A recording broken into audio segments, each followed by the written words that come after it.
Bienvenidos a Con el Chico al Aire, el podcast, una presentación de elaguja.cl. Con ustedes, Claudio Garrido Moya. Hola, ¿qué tal? Bienvenidos al capítulo 32 de Con el Chico al Aire desde la periferia con amor. Soy Claudio Garrido Moya y desde Maipú hago este programa para elaguja.cl y para acompañarlos a ustedes en sus trayectos y en sus rutinas. Sí, rutinas que han llegado al mes de octubre. Ya llevamos hartos meses juntos, cada semana acompañándote, ¿cierto?, en este podcast que lo puedes escuchar tanto en Spotify como en YouTube. El menú de esta semana, aparte del calorcito que le traigo adjunto, hoy está acuático, ¿eh? Lo más acuático es que el lunes va a llover. Entonces eso ahí, no sé, ya basta, porque de cierta manera mi sistema respiratorio está resintiendo toda esta oscilación de climas. Así que, por lo mismo, vamos directamente al menú, que parte con un tema que ha sacado adelante Televisión Nacional de Chile, que a raíz también de los acuerdos que se alcanzaron a nivel de producción y de la familia de los involucrados, ¿cierto? El Chavo del Ocho vuelve a las pantallas de la televisión mundial. Y en el caso de Chile, mañana sábado a las 10:30 de la mañana, Televisión Nacional de Chile, Canal 7 TVN, va a transmitir capítulos de El Chavo del Ocho, el chico mexicano de la vecindad que hizo compañía, ¿cierto?, de nuestras tardes cuando éramos más chiquititos, pero no solamente de nosotros, sino que de varias generaciones. Un programa que tiene 50 años ya al aire y que tal parece que, pese a que los tiempos hayan cambiado, ¿cierto?, de que ciertas barreras morales, ciertas referencias morales también se han modificado, todavía de cierta manera existe un cierto cariño, un cierto amor por el Chavo del Ocho, y esto podría tener ciertas explicaciones, ¿cierto? Hay ciertas representaciones, mensajes, rastros que deja el Chavo del Ocho en su programa, en sus aventuras, que la verdad, la presencia del Chavo del Ocho en las parrillas programáticas de los países hispanos, ¿cierto?, hispanoparlantes, ha sido fundamental para las culturas, sobre todo la cultura latinoamericana. Y ahí hay mucho que decir, hay mucho que hablar, ¿cierto?, en relación al imaginario que el Chavo del Ocho sigue representando hasta el día de hoy. Ya parece que hay ciertas cosas que no han cambiado en estas narrativas. Para después, ¿cierto?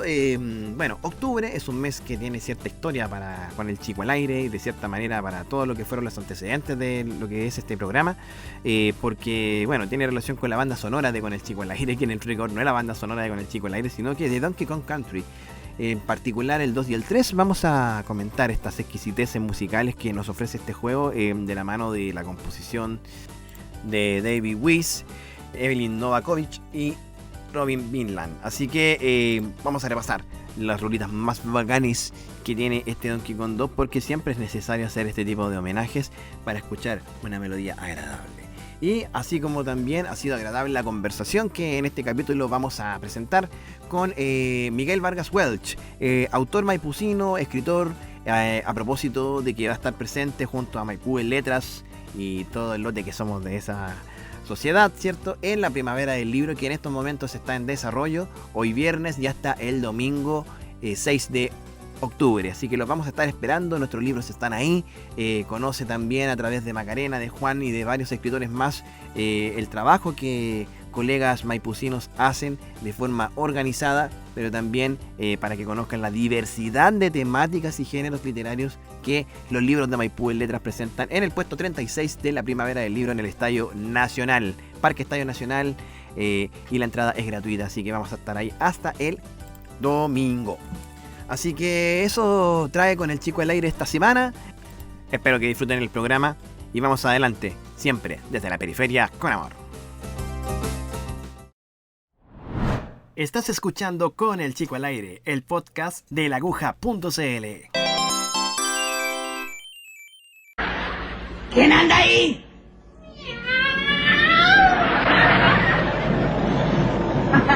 ¿Eres tú, Satanás? Espera que al rato te voy a dar de comer un niño crudo.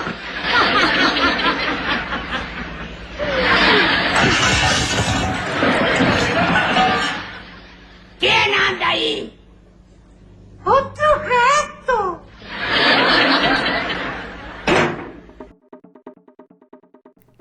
Iniciamos nuestro Con el Chico al Aire de la semana 32, señoras y señores. Oye, que han pasado semanas, hartos meses que hemos estado cada fin de semana encontrándonos en los audios de este hermoso podcast que lo hacemos siempre desde la periferia con amor. El sonido que escucharon al inicio de este bloque es uno de los favoritos que tengo de este programa, El Chavo del Ocho. La talla del otro gato, un capítulo donde el Chavo con sus amigos, ¿cierto? La Chilindrina y Kiko logran en una línea paralela a la realidad entrar a la casa de la bruja del 71, de Doña Clotilde. Esta talla del otro gato es muy buena. Me encanta y la busqué y la bajé para compartirla con ustedes, sencillamente por el hecho que me gusta. ¿Y por qué estamos hablando del Chavo del Ocho? ¿Ya? Ha pasado una situación muy particular con este programa, que, dicho sea de paso, más de 50 años en pantalla, ¿ya? Pero con un lapsus de 4 años donde desapareció del mapa. Efectivamente pasó, ya posterior a la muerte de Chespirito, ¿cierto? En periodos de pandemia, que desde cierta fecha del año 2020, ¿ya? Hubo un atado de derechos entre Televisa y la familia heredera de Roberto Gómez Bolaños, ya no el escritor chileno, sino que el humorista, comediante, actor, libretista, él la hacía toda, que tenía como chapa Chespirito, ¿cierto? Y que encarnaba al Chavo del Ocho y a una variedad de personajes cuyo nombre empezaba con la CH, así como Chanfle. El Chavo del Ocho salió repentinamente de las pantallas de todo el mundo en el año 2020 por un tema de derechos, por un tema de regalías, ¿cierto? No había acuerdo entre Televisa y la familia de Gómez Bolaños, ¿cierto? De quién se repartía la lucas, porque convengamos que si bien el Chavo del Ocho hoy día pareciera ser como algo muy vintage y cosas por el estilo hasta el día de hoy, genera mucho movimiento de adhesión, muchos fanáticos, mucha gente que le gusta el Chavo del Ocho y que en ese sentido se ha convertido en una de las franquicias más importantes a nivel latinoamericano y a nivel mundial del habla hispana, por lo menos. Ya ahí el Chavo del Ocho es un personaje muy conocido a nivel mundial y yo creo que si hago memoria, ¿cierto? Mi tata paterno, cuando yo era muy chico, él me decía que en algún momento, ¿cierto?, se iba a ir a México, ¿ya? Y la primera referencia que tengo de México es precisamente el Chavo del Ocho, la primera referencia que tuve de los mexicanos, ¿ya? Dicho sea de paso, me encantaría conocer México, nunca he ido a ese país, ¿cierto? Así que, por supuesto, sería bueno ampliar las fronteras para allá, ¿cierto? En los países del norte, más allá de las rancheras, ¿cierto? Más allá de Luisito Comunica, más allá de un montón de cosas que nos ha traído México, además de, como hablamos en un capítulo con el Chico al Aire, los mejores doblajes de Latinoamérica. Aquí tenemos que el Chavo del Ocho va a regresar finalmente a las pantallas de todo el mundo y en particular en Chile, mañana sábado a partir de las 10:30 de la mañana en Televisión Nacional de Chile se va a volver a transmitir el Chavo del Ocho, y esto es un hito importantísimo porque nos obliga a hacer varios recuentos, o sea, más que recuentos de los capítulos que a lo mejor nos gustan o cosas por el estilo. Quisiera rescatar dos ideas del tema del Chavo del Ocho. Primero, ¿por qué Televisión Nacional, cierto, apuesta por transmitir un programa cuyos capítulos tienen casi 50 años? Ya, o sea, estamos hablando de que uno cuando era chico, cierto, más de 30 años, ya llegaba a la casa y estaban dando el Chavo del Ocho en el Mega, tipo 6 de la tarde, cierto, antes de la pequeña casa en la pradera y después de los monitos que daban en todas las épocas que iba progresando, cierto, la programación infantil de Megavisión, Canal 9, en la década de los 90 principalmente, pero antes, ¿cierto?, fue transmitido por otros canales, por Televisión Nacional, si no me equivoco, y ahora vuelve este mismo canal del Estado, ¿cierto?, a poner el Chavo del Ocho en pantalla a partir de este sábado. Pero, insisto, es un programa cuyos capítulos tienen 50 años, por lo tanto, el humor que tiene, ¿cierto?, los temas que trata, el lenguaje que tiene, también tiene esa misma data. Y, a su vez, ¿cierto?, se enfrenta 4 años después, ¿cierto?, a nivel televisivo, con una sociedad, ¿cierto?, que ha ido oscilando entre distintos discursos morales que se han ido haciendo hegemónicos y muy propios de esta época.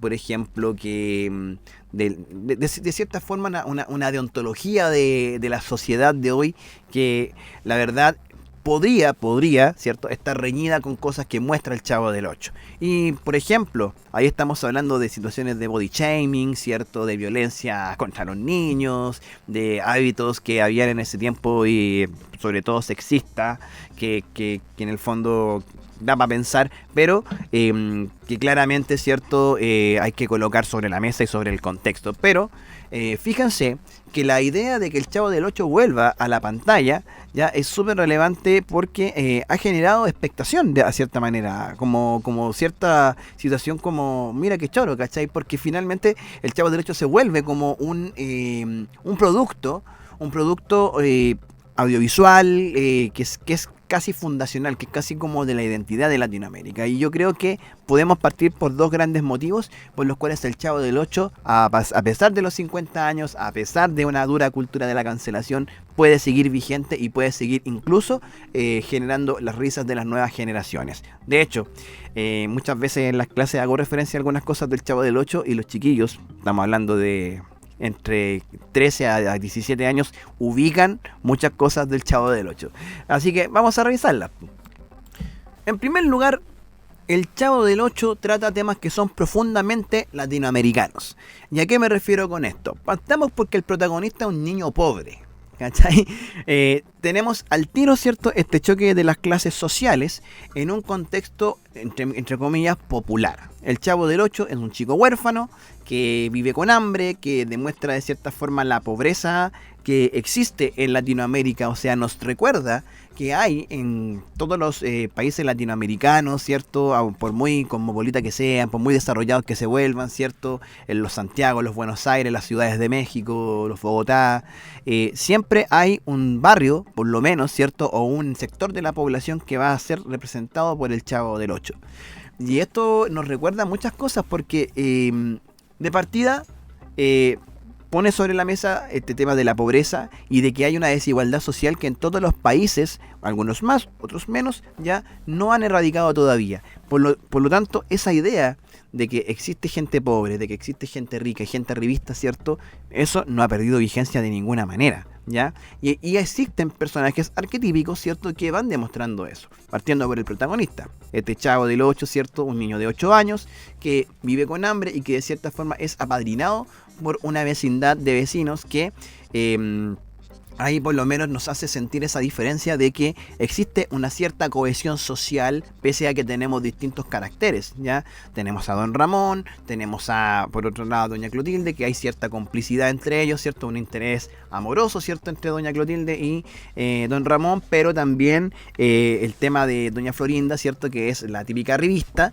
que rotea, ¿cierto?, a los demás inquilinos, pero que finalmente es como el arquetipo de la facha pobre, y todos estos personajes siguen existiendo, ¿cachai? Siguen existiendo, y de hecho yo siento que para la época, ¿cachai?, el personaje de Don Ramón es súper, yo diría, rupturista, ¿ya? Porque Don Ramón, si bien es el típico trabajador a media, busquilla, que está endeudado hasta las cachas, cosa muy latinoamericana y muy actual, ¿cierto?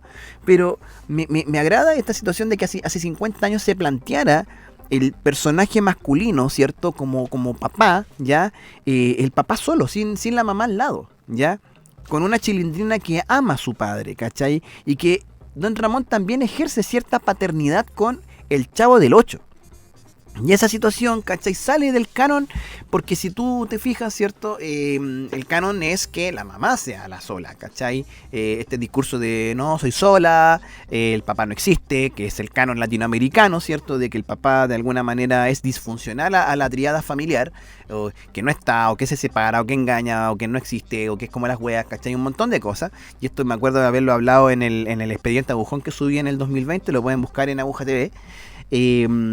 Don Ramón sale de ese canon, ¿cachai? Y eso es lo interesante, porque finalmente Don Ramón está reivindicando la figura del padre, la figura del padre que finalmente, pese a las dificultades, pese a ser pillo, ¿cachai?, él de cierta forma busca el sustento para su hija, de hacerla vivir feliz, ¿cachai? De cierta manera compartir esa preocupación por los demás, por ejemplo, por el mismo Chavo del Ocho, ¿cachai? Porque ya, el Chavo le hace pasar rabias por la torpeza que tiene el personaje. O sea, el humor ahí no funciona si los personajes no fueran extraordinariamente burdos y tontos, ¿cachai? Y el Chavo del Ocho claramente es menso. Y dentro de su mensitud, ¿cierto? Tiene que estar de cierta forma rompiendo las pelotas de alguna manera a los inquilinos, y Don Ramón, que es un personaje rabioso por per se, ¿cierto? Finalmente igual se da cuenta de que el Chavo del Ocho lo único que tiene es a ellos, ¿cachai? Y de cierta forma yo siento que uno de los personajes más bacanes, de hecho, que tiene el Chavo del Ocho es Don Ramón. Es una representación de muchas cosas, ¿cachai? De cómo mucha gente esforzada, busquilla. Imagínate cuántos empleos tuvo Don Ramón durante todo el Chavo del Ocho, ¿cachai? Todas las temporadas, ¿cachai? Y de hecho, de cierta manera, el personaje que hace en Ake Kiko, que es este spin-off que saque a Carlos Villagrán, ¿cierto? En plena rebeldía frente a Chespirito, sigue manteniendo cierto paternalismo, ¿cachai? Incluso con Kiko.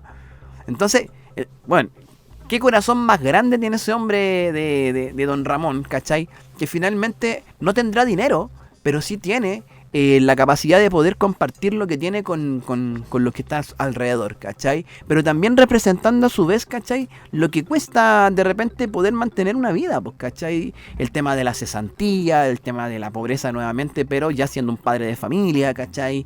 El tema de la pérdida, ¿cachai? El tema de la pérdida porque en el fondo él no solamente... bueno, se hace la idea de que Don Ramón, ¿cierto?, perdió en su momento a su mujer, sino que también la nostalgia. Hay un capítulo muy que se enmarca en esto. O sea, Don Ramón, siendo un tipo bonachón, un tipo que a ratos es romántico, ¿cierto?, también romantiza lo que él hizo en su momento, sus viejas glorias. Hay un capítulo donde él habla acerca de cuando fue boxeador, ¿cachai? Es súper, ¿cómo se llama?, como muy chistoso, porque él de cierta manera le cuenta al Chavo del Ocho cuando fue campeón de boxeo, o cuando él boxeaba, ¿cachai? Y de cierta forma él añora volver a esas viejas glorias, porque en el fondo fue un momento en el que fue feliz, pero que finalmente hace que de repente tenga una vuelta a la realidad, ¿cierto? De que ahora estamos en esta, ¿cachai? Soy el papá de la Chilindrina, tengo que pagar 14 meses de renta que le debo al señor Barriga, ¿cachai? Entre otras cosas. 14 meses de renta, de deuda, ¿cierto? Que también es algo que es súper actual, ¿cachai? Que es algo que es súper actual, porque el endeudamiento es parte fundamental del sistema neoliberal. O sea, eso es como se llama una de las fuerzas de coerción más grandes que tiene el sistema, y que de cierta manera, ¿cierto?, representarlo en un personaje que le han de cierta forma aguantado casi 15 meses de renta, que eso no se da claramente, ¿cierto? Habla también de que en esa época existía todavía, ¿cierto?, el principio de la bondad con el señor Barriga, ¿cachai? El señor Barriga es el burgués que está ahí cobrando la renta, ¿cierto?, forrándose en plata con lo que él logró construir. De cierta manera, ¿cierto?, el sueño, casi un sueño americano de capitalista, ¿cierto?, de que él, de cierta forma, con su gordura, con todo el exceso que él representa corporalmente, pero también, ¿cierto?, a nivel de patrimonio, se configura como el personaje que es un ideal latinoamericano, y yo diría que un poco postizo, ¿cachai? Esta ganas de ser el burgués, que gana las lucas, ¿cachai? Y que finalmente también tiene un hijo, ¿cachai? Que de cierta manera goza lo que le da el padre, pero que tampoco logra comprender, ¿cierto?, la dimensión que tiene el hecho de ser el hijo del burgués, ¿cachai? Que él también de cierta forma convive con los chicos de la vecindad, juega con ellos, ¿cachai? Y que de cierta forma le da ese toque de inocencia. Porque finalmente los chicos representados en el Chavo del Ocho comparten eso, el tema de la inocencia, ¿cachai? El tema de que finalmente no hay que olvidar que más allá de la violencia que haya, del sexismo que haya, era un humor blanco en su época, ¿cachai? Es el humor del gag, ¿cachai? O sea, Chavo del Ocho se compone fundamentalmente de sus gags, ¿cachai? La coreografía cuando doña Florinda, por ejemplo, le va a pegar la cachetada, y después el Chavo del Ocho, o sea, Don Ramón ahí tira ¿cómo se llama? El sombrero al piso, lo pisa, que esto por ejemplo lo tomó Donkey Kong Country en el mono Diddy Kong, ¿cierto? En el primer juego, y después, ¿cierto? Viene el chavo a decirle a Don Ramón, y su abuelita hace esto. Y después viene el golpe, el chavo llora, se mete al barril, ¿cachai? Y ese gag, ¿ya? O como por ejemplo el gag de no quiere pasar a tomar una casita de café del profesor Girafales, ¿ya? Son gags fundamentales, ¿cachai? Que van haciendo humor. Si tú analizas, por ejemplo, muchas rutinas de humorísticas que tú ves en Viña del Mar, por ejemplo, a los humoristas y comediantes que se han parado sobre la Quinta Vergara, ya muchas veces ya van con un caballito de batalla que es el gag. Lo hizo el Flaco muchas veces. Ustedes vean Dinamita Show, por ejemplo, en distintas rutinas, y va a haber una frase, un gesto que siempre va a ser el Flaco, que lo va a repetir una y otra vez. Lo hizo Meruane también en su minuto, ¿cierto? Lo hizo también la Natalia Valdebenito, ¿cachai? Felipe Abello, ¿cachai? Con el "están matando un hueón", claramente, ¿cierto? Estuvimos todos pegados con esa frase. El gag es parte fundamental del humor, ¿cachai? Y el Chavo del 8 lo explota súper bien, ¿cachai? Ahora estamos hablando que no estamos hablando del hilo negro, estamos hablando de algo hace 50 años, de alguien que llevó de cierta forma este circo, este clown, ¿cierto? A la pantalla, ¿cachai? Que eso es un mérito grande en términos que la televisión todavía estaba en una etapa de expansión, ¿cachai? Pero también otras cosas rescatables que tenía el Chavo del 8 es precisamente la construcción de sus personajes. Ya, la construcción de sus personajes, porque el Chavo del 8 no pretende hacer humor de personajes perfectos, ¿cachai? El Chavo del 8 no pierde la vigencia en ese sentido porque sus personajes son todos antihéroes, ¿cachai? Y eso es lo más bacán. El héroe más brígido que tiene Chespirito es el Chapulín Colorado, ¿cachai? Pero el Chavo del 8 ya genera esta cosa exquisita de que son puros antihéroes conviviendo en un lugar, ¿cachai? Que tampoco es el lugar lujoso que todas las otras producciones de la televisión muestran, ¿cachai? Usted ve una teleserie y siempre, ¿cierto? Esta pelea entre ricos y pobres se da entre barrios lujosos, ¿cachai? Y cosas por el estilo. O sea, el espacio donde transcurren las acciones, ¿cachai? Son espacios más cercanos a la gente común y corriente. No necesariamente pobre, pero sí por lo menos una clase media, o por lo menos algo más modesto, ¿ya? Y en esa modestia tenemos personajes que representan lo positivo y lo negativo de ese contexto.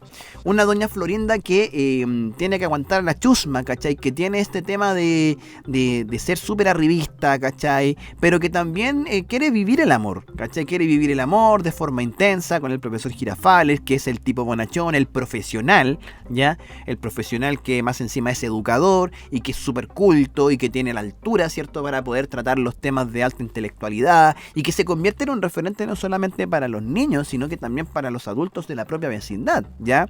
Reivindicando también la figura del maestro, ya de la figura del docente, ¿cierto? Como una figura de autoridad, ¿cierto? Frente a la sociedad, porque es quien imparte el conocimiento, ¿ya? Ahí el Chavo del 8 lo hace súper bien, ¿cachai?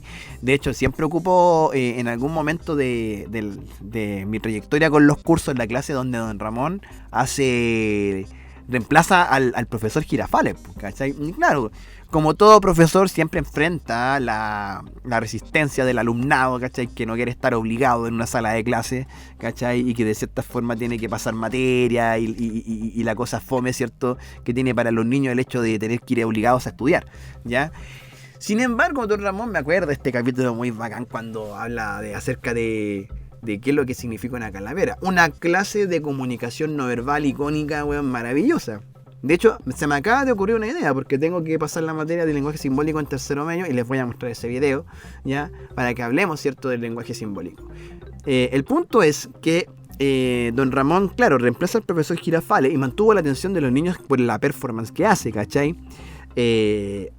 Mira, yo también soy performativo en mis clases, también me pego el show, ¿ya? Pero mantuvo la atención de los chiquillos, que él se lo reconoce, y le dice cualquier cosa, me pide una ayuda, maestro, colega, ¿cachai? Y como que queda mirando el profesor Girafales así como que este loco, así. Pero el profesor Girafales también, pues es como este arquetipo del personaje bonachón, del caballero, ¿cierto? Del soñador, ¿cachai? Que es muy romántico, que le lleva flores a doña Florinda, ¿cachai? Y que de cierta forma, me acuerdo de un capítulo muy, muy chistoso cuando se confunden por una carta. Que de cierta forma, no recuerdo muy bien si fue Don Ramón o Doña Florinda que le manda una lista de compras, ¿cachai? A uno de los niños y se pierde o se traspapela con una carta de amor que le escribió ¿cómo se llama? El profesor Girafales a doña Florinda, una cosa así, y llega a manos de don Ramón pensando de que se la había mandado a doña Florinda o al revés, ¿cachai? Y ocurrió una confusión muy brígida y ahí estaba el profesor Girafales todo destruido porque en un principio había ido donde don Ramón. Incluso creo que hay una variante de ese capítulo donde se supone que don Ramón... que el profesor Girafales le manda la carta a don Ramón o viceversa y don Ramón sale, no, yo le voy al Necaxa, ¿cachai? Formas de decir de ese humor más sutil, ¿cierto? Acerca de todo esto. Pero también el antihéroe es partiendo con la idea inicial de que el protagonista es pobre, ¿cachai? Que pasa hambre, ¿cachai? Que no tiene cosas heroicas, ¿cachai? El Chavo del Ocho es increíblemente menso, increíblemente estúpido y querible por eso, ¿cachai? Y de hecho este nivel de estupidez, de inocencia también de repente se transmite a la vecindad porque de cierta manera actúan de forma impulsiva, actúan sin raciocinio, todo esto que claramente al servicio del género que corresponde a este tipo de producciones que es el humor, ¿ya? Pero si recordemos el ratero, pues, ¿cachai? El capítulo del ratero, cuando llega el señor Hurtados o el señor Robado, como le decían, ¿cierto? Hay dos variantes de ese capítulo, en la cual a don Ramón, o sea, al Chavo del Ocho se lo acusa de robar las cosas de la vecindad, ¿cierto? Y todos lo tratan de ratero, ¿ya? Y todos como que le echan la culpa y el Chavo se va y aparece esa canción que es una rumiada, ya, una rumiada permanente, pero que nosotros entendemos que cuando esa rumiada, ¿cómo se dice la palabra, güey? Ya, momento gramatical, me corrijo, se llama rumio. Ya, cuando aparece ese rumio, ya, ahí sabemos al tiro que está mostrando algo triste y hay que ponerse triste y toda la cuestión, porque, pucha, ¿cómo le dicen al Chavo del Ocho que se vaya de la vecindad, weón? Si el loco era inocente, weón. El loco era inocente, no tenía nada que ver con esto, pero es importante, por ejemplo, acordarse de la conversación que tienen cuando él vuelve de la vecindad, ¿cachai? Dice que habló con un curita. Ahí estamos hablando, ¿cierto?, de la época del 70, ¿cachai? Donde de cierta manera la opinión de la religión todavía era importante. El curita le dijo que si él no había hecho nada no tenía por qué sentir culpa, ¿cachai? Y que rezara para que el ladrón, ¿cierto?, devolviera las cosas y se volviera bueno, ¿cachai? Y de hecho el señor Robado después devuelve las cosas y le compra una torta de jamón al Chavo, ¿cachai?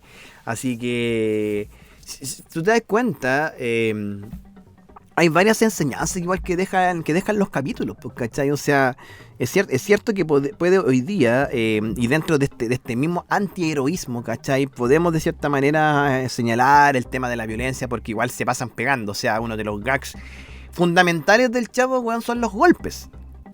Uno de los gags fundamentales del Chavo son los golpes. Este sonido... ya es parte constitutivo, es parte del esqueleto del Chavo del Ocho, ¿cachai? El sonido de la campana, que yo creo que es uno de los sonidos más representativos también de Latinoamérica, weón. Yo creo que cuando muestran en la tele un golpe debería siempre sonar esa campana, weón, porque le da otro toque.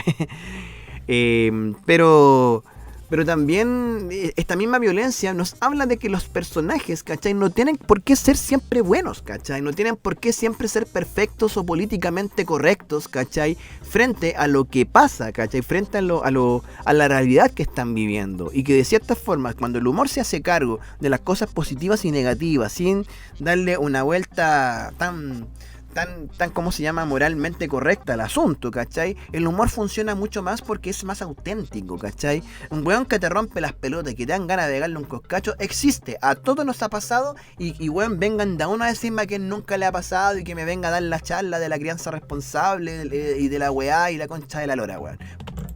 A todos nos han dado ganas, ¿cachai?, de pegarle un coscacho a un weón que nos está rompiendo las pelotas. Ahora, otra cosa es que lo hagamos, ¿cachai? Evidentemente, nosotros tenemos, como somos los adultos responsables, claramente, ¿cierto? Nosotros tenemos el suficiente, por lo menos, autocontrol para no golpear al pendejo que te tiene así las pelotas, ¿cachai? Pero claro, en el Chavo del Ocho, de cierta forma, esto se veía, porque era parte de lo que se estilaba en ese tiempo, ¿cachai? Pero de ahí tú también te das cuenta, si nos miramos con 50 años de distancia, claro, claro, los personajes del Chavo del Ocho también representan antivalores, ¿cachai?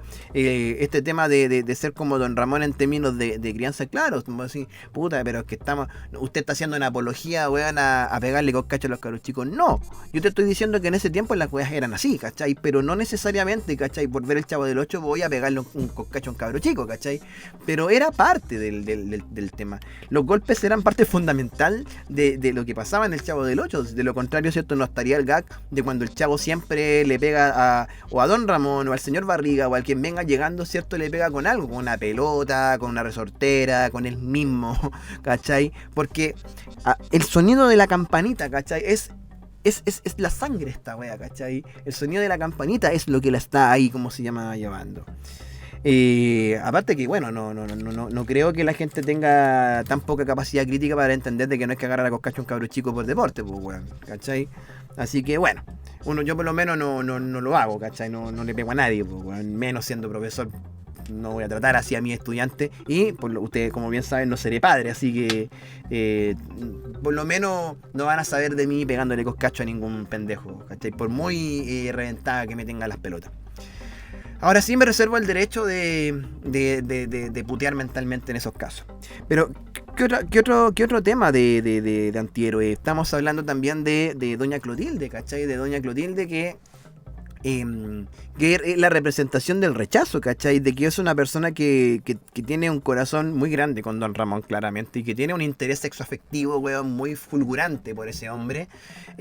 Sin embargo, también representa de cierta forma el hastío con la discriminación, ¿cachai? Doña Clotilde es constantemente discriminada por su apariencia, por el prejuicio, ¿cachai?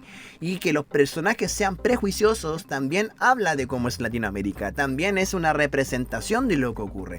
Ahora, claro, la gente se ríe por esto, ¿cachai? Puta, así eran las cosas nomás, ¿por qué quiere que le diga? O sea, en la década del 70, ¿cierto? Todas estas cosas que hoy día a lo mejor miramos como de reojo, ¿cachai? Causaban de cierta manera la risa, ¿cachai?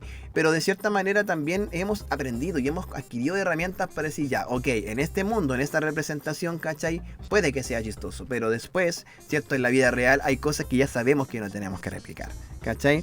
Pero yo creo que el Chavo del Ocho no hubiese tenido el éxito que tiene hasta el día de hoy si de cierta forma se blanquearan los personajes y los hicieran políticamente correctos. Yo creo que sería matar la esencia del Chavo del Ocho, sobre todo porque la base del humor del Chavo del Ocho, más allá de pegarse coscachos, ¿cierto? Y de generar todas las torpezas posibles para sonar esta campanita, ¿cachai? Y los gags que están asociados, ya no tendría sentido, ya, cuando son personajes perfectos, cuando son personajes que no cometen errores, que son es súper importante que los personajes del Chavo del Ocho tengan esos defectos, ¿cachai? Porque es lo que sostiene esta comedia. Si usted mira, ¿cierto? Incluso el icono del teatro, cara triste, cara feliz, estamos hablando de contrastes, ¿cachai? Desde cómo se llama la misma época griega, ¿cachai? Que la comedia se hace cargo de estas situaciones, de los absurdos del ser humano, de los hieros que tenemos como sociedad, de los defectos que nosotros tenemos y los caricaturizamos, ¿cachai? De cierta manera como para darnos cuenta qué es lo que estamos haciendo.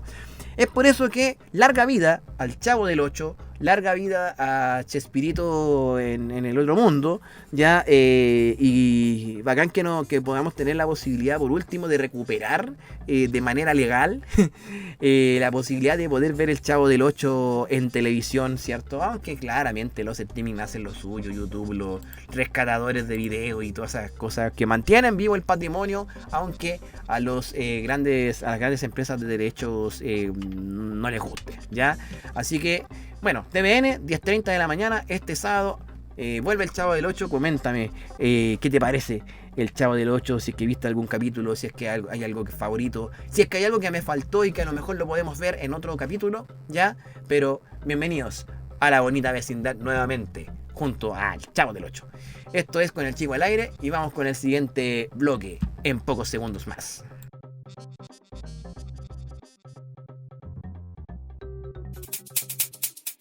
Te invito a conocer mis libros Transantiago, la capital indignada, El andén de las distancias y Cambio de folio en la página www.caludiors.cl o también puedes seguirme en el Instagram escritor.caludiors. tenemos una cita con las letras. No faltes.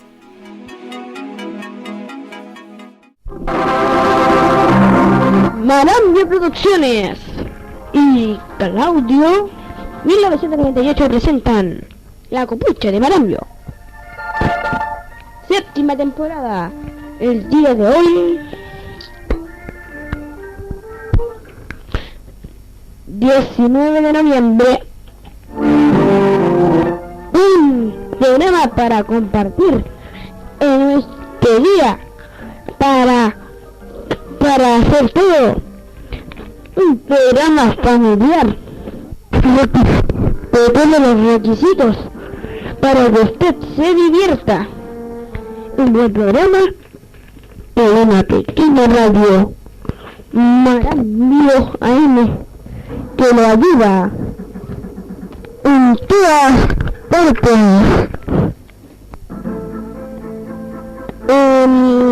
Pero quería contar, hay hartas copuchas que en este tiempo no he dicho, que ya hace 30 días que no animo. Uy, pero eso sí que es un desperdicio. Bueno, que yo no me puedo acordar todos los días, ¿eh? Hay veces que tengo que trabajar, hacer todas esas cosas, ir al colegio, y además llego tarde, llego cansado. Entonces, por eso no he animado estos días. Pero hoy hemos llegado con un nuevo ciclo, séptima temporada. Música de fondo diferente que la del año pasado en estos días. Estamos en octubre, tiempo de la Donkey Kong para mí. Ahora, el año pasado tuvimos con la música del 2, y ahora la del 3, siempre gentileza del Super Nintendo. Llegó octubre, que no se entere Marcela Cubillos, ¿ah? Así como lo decía en este audio con el que partí este bloque de Con el Chico al Aire, número 32, es porque llegó octubre y de cierta manera estas melodías, estas rolitas, como se dice, quedan en mi memoria, sobre todo en esta época en la cual, bueno, hay una anécdota ahí que tengo que contar que tiene que ver con que mi siempre bien pelado amigo Jeremy, no que él sea pelado, sino que yo siempre lo pelo acá en el programa. Mi gran amigo Jeremy Rubio de la infancia, de mis tiempos de Gabriela Mistral. Bueno, toda esta situación tiene un porqué, ya parte de una historia, ¿cachai? Y esta historia va a ser la excusa para poder hablar de música de videojuegos. Estamos hablando de este asunto del Donkey Kong, ¿cierto? Donkey Kong 2 y 3 en particular, porque yo tenía mi consola Super Nintendo, estamos hablando del año 98, ¿cierto? Que esta grabación, con muy poquitos juegos, la verdad. Bueno, mi situación ahí solamente me permitía tener unos poquitos cassettes. Yo recuerdo que tenía el International que le había pelado tácitamente, ¿cierto? A Jeremy. Claro, mira, ¿se dan cuenta que ocupé la misma palabra en dos acepciones distintas? Le había de cierta forma usurpado a Jeremy ese International Superstar Soccer.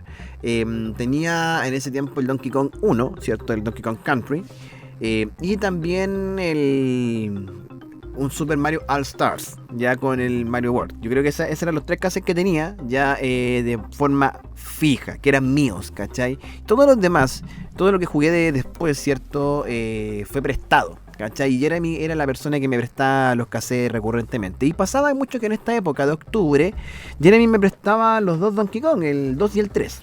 A cambio yo le pasaba el 1, ¿cierto? Y yo se lo pasaba totalmente completo. O sea, yo le pasaba el juego completo cuando yo sabía que se lo quería pedir. Y le pasaba el juego completo. ¿Ya? Ahora, estamos hablando de cómo, de cierta manera, las melodías que tenía Donkey Kong Country en su saga, ¿cachai? Fueron marcando la existencia del chico, ¿cachai? Y que en el fondo se convirtieron también parte de la banda sonora de la vida. Y no es casual, ¿cachai? No es casual que la grabación que les mostré al principio, ¿cachai? Mostrar una evidencia que estas cortinas de Donkey Kong Country que ustedes escuchan Con el Chico al Aire cada semana, ya las vengo ocupando desde hace mucho tiempo. Y de hecho, por lo mismo, ¿cierto? Las ocupo ahora. Como un cierto homenaje, ¿cachai? A ese cabro chico que ocupó estas cortinas. Oye, de una forma súper rudimentaria. Yo nunca he contado la historia de cómo hacía Rayo Marambio en ese tiempo. Ya, yo creo que en el verano, mira, porque es un capítulo que merece más producción, ¿cachai? Tengo que hacer ahí ir harto corto. Yo cacho que en el verano me voy a pegar un especial de Radio Marambio bien nutrido para que sea parte del patrimonio de este podcast. Pero cuento corto, ¿cachai? Yo ocupaba el sonido del juego, yo transmitía o grababa más bien, ¿cachai? Mientras estaba jugando, ¿cachai? Era como una suerte de streaming, ¿cachai? Pero evidentemente sin hacer streaming, po. Y hablaba cualquier cabeza de pescado, ¿cachai? Pero siempre con Donkey Kong de fondo, ¿cachai? Y ese es el punto, ¿cachai? De que el tema de la música se convierte en parte de esta narrativa, ¿cachai? Y quise hacer una prueba porque en la semana me encontré con algunas historias de Instagram de gente que, bueno, gente que comete el servicio de ponerse la capa y subir estas melodías con videos, ¿cierto? Y que agarran harta reproducción, ¿cachai? Con material que no es propio, ¿cachai? Pero que finalmente a nosotros nos toca el corazón. Y bueno, me atreví a hacer lo siguiente. Y la selección la voy a ¿cómo se llama? Hacer de Donkey Kong 2 y Donkey Kong 3 por el siguiente motivo. Siento que Donkey Kong 1, si bien es un juego que fue muy innovador para su época, cierto, revolucionario claramente, y fue el primero que jugué, ¿ya? Aunque no en el sentido digo, yo jugué Donkey Kong Jr. antes, ¿cachai? Una consola que tenía de juegos programados. Pero Donkey Kong Country, ¿cachai? Sí tiene buenas melodías, pero yo creo que no llegan a la altura siquiera de lo que son los dos juegos siguientes. Y a mi juicio, ya considero que Donkey Kong Country 2, ¿cierto? Es la cumbre de la saga Donkey Kong Country, ¿cachai? Yo siento que el Donkey Kong 3, si bien es bueno, ¿cachai? Es bacán el juego, pero yo creo que el número 2 en términos de dificultad, ¿cachai? De complejidad, de banda sonora, weón, y de cosas interesantes e innovadoras en el juego, ¿cachai? Le pega 1000 patas, ¿cachai? O sea, generar estas misiones secundarias de los bonus, ¿cachai? Un mundo aparte de los canónicos, ¿cachai? La utilización de personajes con habilidades especiales. Yo creo que fue un salto mucho más grande entre el Donkey Kong 1 al Donkey Kong 2 que del 2 al 3, que de cierta forma replica la fórmula nomás, ¿cachai? Pero eso también va acompañado de una banda sonora espectacular. Y miren, hice una lista de las canciones que más me gustan, ¿cachai? Fue imposible hacer una lista chica. Fue una lista que salió muy grande, que en el caso de Donkey Kong Country 3, ¿ya? Y pude anotar 7 canciones que aparecen en los, ¿cómo se llama? En distintas etapas, ya son más, ¿cachai? Las pistas del BSO tiene por lo menos unas 30 pistas. Y de Donkey Kong 2, ¿cachai? Fue imposible hacer un filtro más brígido. Ahí tengo por lo menos unas 11 canciones seleccionadas, ¿cachai? La melodía que de hecho escuchamos de fondo con el chico al aire, que era la melodía de la sección Abriendo Puertas del programa que hacía grabado cuando era chico, es la de Donkey Kong 3, de las primeras etapas del primer mundo. Hay una etapa que está como dentro de un recinto como de madera. Hay 2 o 3 etapas en ese tipo de escenario. Siempre me acuerdo una de los monos se convierten en elefante y unos ratones como que le hacen burla, el elefante se asusta y sale corriendo, ¿cachai? Y es toda la etapa así, pues, ¿cachai? El elefante corriendo y tú tenés que ser súper preciso para no perder, pues. Ya, esa se llama... ¿cómo se llama? Ya, viste, no sé para qué tomo apuntes si no lo ¿cómo se llama? Se llama Milk Fever. Ya, Milk Fever. Ese es el nombre de la melodía que están escuchando en estos momentos, ¿cierto? Con el chico al aire. ¿De quién es el men que está haciendo esta autoría? Les digo al tiro el nombre.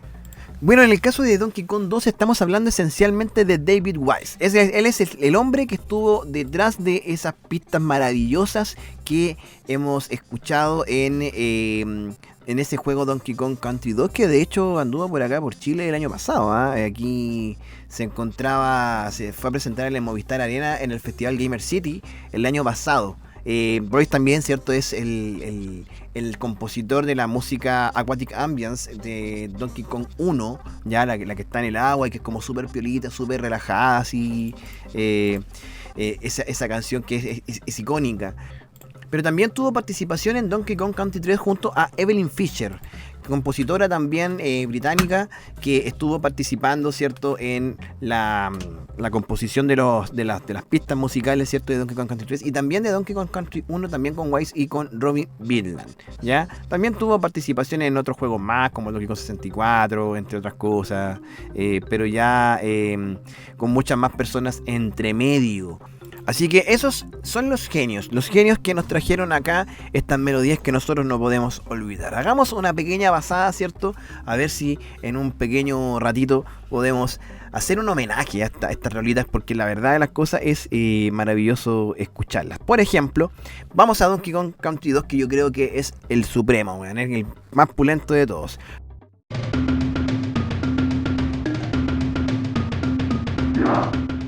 Lo que estás escuchando en estos momentos se llama Primal Rave. Estas son las etapas las canciones de las etapas que están en el mundo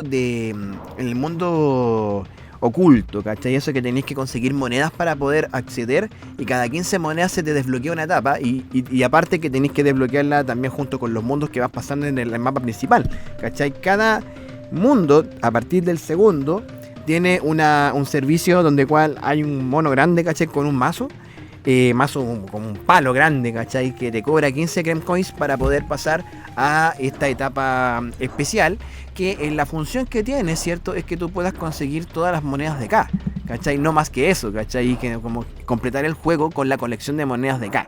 Y tienen esa particularidad de que tienen 3 etapas de bonus, ¿cachai? Tienen 3 etapas de bonus cada uno, y que en el fondo son aparte etapas mucho más difíciles que las del mapa principal. O sea, de hecho la última etapa de ese mundo, weón, es un peo, weón, pasarla, ¿cachai? Porque ocupas a todos los animalitos, ¿cachai?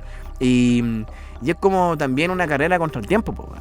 Y de hecho la parte más cabrona, weón, es cuando hace como te convertías en el loro, y tienes que ir con viento, ¿cachai? Tratando de planear entre medio de estas etapas que son con muchas espinas, que vamos a tocar justamente ese tema ahora, que se llama Sticker Brush Symphony.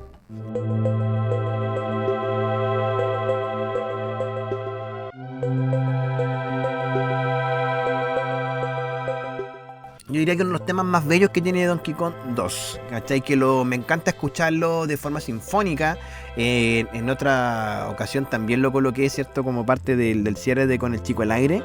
Es maravilloso ese tema, man. Es una canción que no solamente me relaja, sino que también tiene como un aire así de frescura, weón, de una sensación pulsionar, weón, de caricia, weón.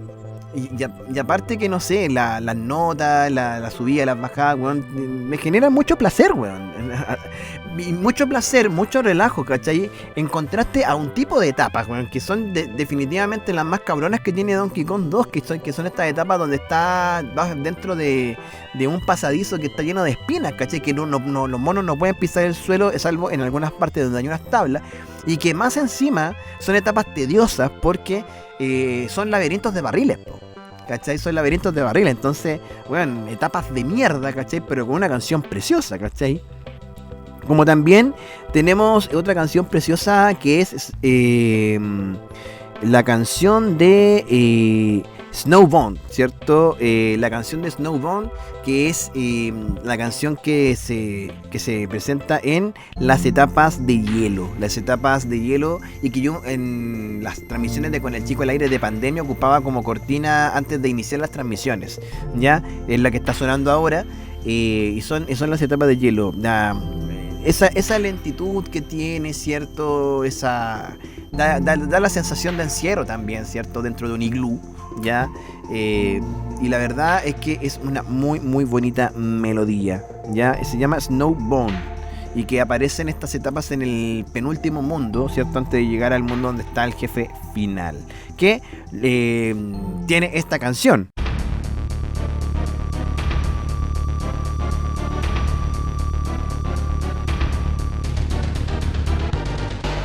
El King Carroll, que le llamo yo, que en este caso es como un pirata, y cuando te enfrentas a él, tiene esta canción que es como violenta, ¿sí? Tiene como una pulsión muy violenta, que además, cierto, bueno, da a entender el contexto de que es la batalla con el jefe final, que yo creo que es uno de los jefes finales que más golpes tenéis que darle para echártelo, weón. Son como 20 golpes que tenéis que darle al weón para derrotarlo, y es peludo igual, ¿cachai? O sea, para una persona que no está acostumbrada a jugar ese juego, pasarse ese jefe después de pasar todo el derrotero, weón, de Donkey Kong 2, ¿cachai? Para poder llegar con vidas suficientes, en términos de que Ya, digámoslo en términos de que no pueda salvar la partida, ¿cachai? De forma artificial como lo hacemos ahora, pues, o sea, vais donde, ¿cómo se llama? A la escuela a salvar la partida y era todo lo que podía hacer en ese momento, ¿cachai? Pero echarse las primeras veces a ese King K. Rool, weón, era un peo, weón, porque aparte que con esos gases que tira, bueno, cosa de agarrar uno y cagaste, ¿cachai? Como que uno queda congelado, el otro como que el mono se vuelve lento, otro como que va al revés, ¿cachai? Y más encima con esta canción que mantiene la pulsión arriba, ¿cachai? Es como que te estén pegando, weón. Es como una violencia así cuática.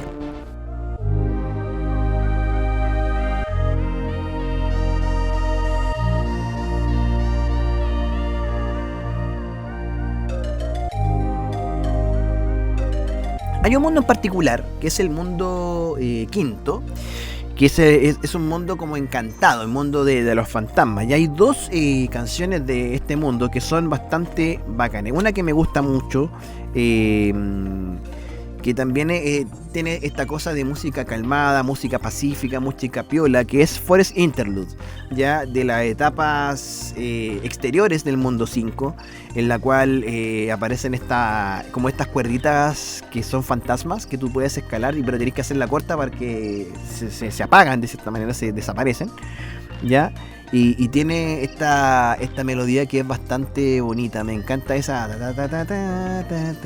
¿cierto? Y después da como un interludio que como que simula un exterior, ¿cachai?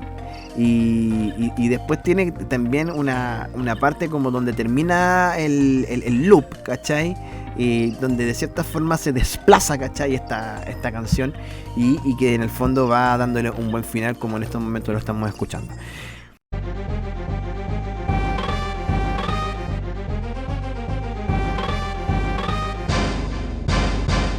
Pero también en ese mismo mundo, ¿cierto? Hay una etapa en especial donde los monos, ¿cierto? Están dentro de una casa encantada y van en un carrito perseguidos por un fantasma, ¿cierto? De no sé qué mierda es, ¿cachai? Es como una weá rara, un monstruo, ¿cachai? Que tiene, lo curioso de los monstruos, tienen un pañuelo en la cabeza como piratas, ¿cachai? Y que de cierta manera tú lo que tienes que hacer es romper unos barriles que te suman o te restan tiempo, ¿cierto? Para que el mono de cierta forma no viva y no te haga perder, ¿cachai? Tiene, para el vértigo de la etapa, ¿cierto? La música le viene espectacular, le viene de cajón, ¿cachai? Porque genera este urgimiento, genera este movimiento, ¿cierto? Y también los monos van arriba de un carro que no puede parar, ¿cachai? Entonces también se genera esta misma situación de la precisión, ¿cachai? De tener que ser muy concreto, muy preciso para poder pasar una etapa como esa, ¿cierto? Y no equivocarte, ¿cachai? No venderla, porque con la velocidad que va adquiriendo el juego, la pulsión que te da la música, ¿cierto? Que es de mucho suspenso, equivocarse es fácil, ¿cierto? Para pasar una etapa como esa. Pero ¿qué otra cosa más? A ver, tenemos un One Hit Wonder, ¿cierto? De mundo, del penúltimo mundo. Bueno, había hablado de la etapa de hielo, pero también las etapas de castillo. Esa esa cosa como media psicosis, ¿cachai? Que te da, y con esta como cosa dramática, ¿cachai? Que tiene como esa lexis que nosotros escuchamos, este sonidito que se va repitiendo, y yo creo que viene de cajón para hacer el penúltimo mundo, ¿cachai? Para poder, ¿cómo se llama? Poner etapas que sí son difíciles, ¿cachai? Y que de cierta forma muestran el dramatismo, porque en el fondo la narrativa de ese mundo, ¿cierto? Es que tú llegas a la cumbre de un castillo, una torre, ¿cachai? Donde está prisionero Donkey Kong, ¿cachai? Entonces le da como un toque mucho más rígido, no tan amable, ¿cierto? Pero va en línea con la narrativa del juego. Pero también hay otro mundo que es el mundo 4. El mundo 4 donde predominan las etapas de las abejas. De las abejas y la miel. Esta canción bien techno, bien punchy, ¿cierto? Es bastante piola, ¿cachai? Ahí me gusta esa... me gusta incluso como cortina para poder colocarla quizá en un noticiero, weón. Me pasa con la misma canción del mundo industrial del Donkey Kong 1, que la ocupé esa cortina una sola vez en Expediente Agujón, en el piloto que está subido en Aguja TV, que también es bueno, ¿cachai? Que sirve como para dar información seria, ¿cachai? Pero esta es como más rítmica, ¿cachai? Tiene como una cosa mucho más punchy, ¿cachai? Y que en ese sentido se llama Flight of the Singer. Flight of the Singer, ¿cierto? Con etapas que no son tan cabronas porque finalmente lo único cabrón que tiene esa etapa son las abejas y la miel que va pegando, ¿cachai? Pero dentro de ese mundo, y aparte de las etapas de espinas que ya había mencionado, está también las etapas donde los monos van arriba de un carrito, ¿cachai? En un parque de diversiones. Disco Train, yo diría que es una de las mejores canciones que tiene Donkey Kong 2, ¿cierto? Y las reversiones que también hay. Y yo creo que también eso es importante, porque si tú te das la tarea de poder buscar reversiones, ¿cachai? Y escucharlas, siento que se logran muy buenos trabajos con Disco Train. Aparte que es muy bailable, es muy rítmica, muy bailable, muy de desplazamiento, de velocidad, ¿cierto? Y no tan calmado como son la mayoría de las canciones de Donkey Kong 2. Y me quedan dos rolitas acá. Primero, Bayou Boogie, que es la canción del pantano, ya del mundo 3, que parte muy silenciosa, como que se escuchan unos bichitos de fondo, ¿cierto? Y que empieza después una melodía que va como increciendo, ¿cierto? A medida que tú vas avanzando, pero que de cierta manera, ¿por qué no las tengo en las primeras posiciones? Porque yo siento que la etapa... O sea, este increciendo no se condice con las etapas, ¿cachai? No, sigue siendo como etapas bastante piolas, de mediana dificultad, ¿cierto? En un ambiente que no es tan agresivo para los monos, ¿cachai? Más allá de la existencia de unos gatos que te tiran a la mierda, ¿cachai? Y mucho barril también en algunas etapas. Y la última, que yo creo que también es una de las más bacanas que existe, porque este tema de los golpes, como es que se escuchan para poder iniciar la melodía, le da el toque, que es la canción llamada... Lockjaw Saga, que es la canción de las etapas acuáticas, y las etapas acuáticas que normalmente están ambientadas dentro de las ruinas de un barco, ¿cachai? De un barco hundido, y que también, ¿cierto? Tiene como este tema como dramático, ¿cachai? Unas melodías bastante dramáticas. Y de cierta forma, si nosotros redondeamos la idea, ¿cachai? Hay muchas etapas que tienen como esta cosa como dramática, como suspenso, ¿cachai? Y que de cierta forma le dan un ambiente menos infantil incluso al juego, ¿cachai? O sea, igual hay otras melodías que son bastante risibles, como la de que aparece en esta etapa, que hace la alegoría a la canción que Bossa Nova, ¿cachai? Bossa Nova, que es la canción del final del Donkey Kong 1 cuando tú peleas con King Kamor, ¿cachai? Y hacen como una reversión más movida, ¿cachai?